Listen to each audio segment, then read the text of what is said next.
परम पूज्य प्यारी प्यारी साध संगत जी, प्यार से बोलिए धन्यंकार जी। महापुरुषों, किसी महापुरुष की बात है, उन्होंने एक अपने चौपाई में कहा, हर घट मेरा साया सुनी से जिन कोय, बलिहारी उस घट की जामे पर घट हो। तो सासंगत उस महापुरुष की यही मैसेज था, संदेश था कि परमात्मा हर घट मेरा साया, कि परमात्मा तो हर घट में है, लेकिन जरूरत इस बात का है कि वो परमात्मा प्रकट कैसे होगा।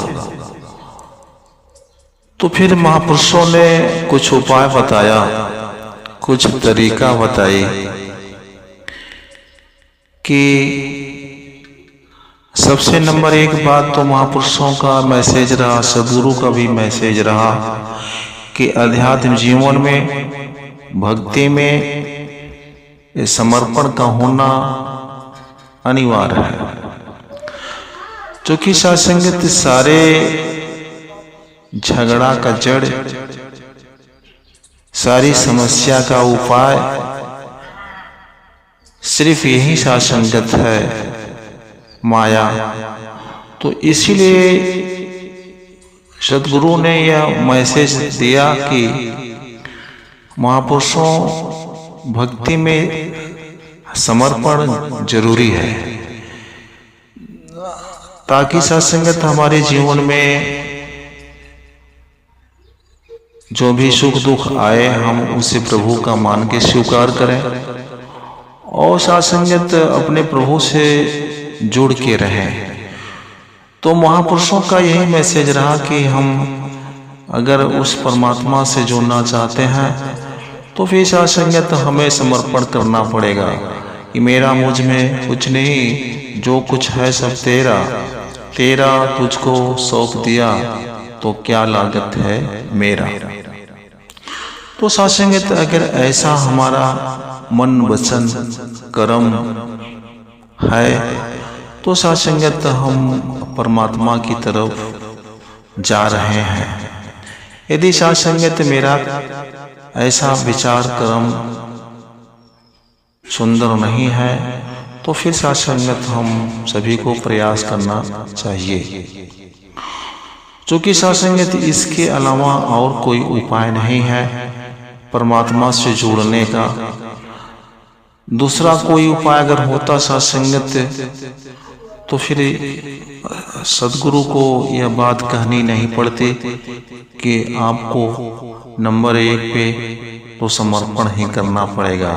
जैसा कि सदगुरु ने ज्ञान देते समय इस बात को रखा, पहले ही प्रण में इस बात को बताया गया कि ये तन मन धन प्रभु की है, इसे प्रभु का ही समझे।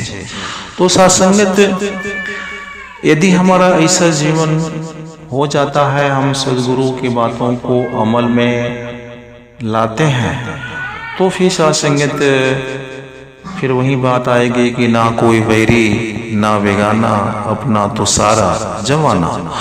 और सत्संगत इतिहास में भी आप देखिए कि जो व्यक्ति, जो महात्मा अपने लिए जिया उसका कहीं नाम नहीं है। नाम तो सत्संगत उसी का होता है जिसने इस परम पिता परमात्मा से जुड़ के अपनी जीवन की यात्रा को तय किया और सत्संगत उसने जनहित में जिया, अपने लिए सत्संगत नहीं जिया, वो पूरे मानव समाज के कल्याण हेतु अपना जीवन जिया। तो फिर सत्संगत उसका इतिहास होना।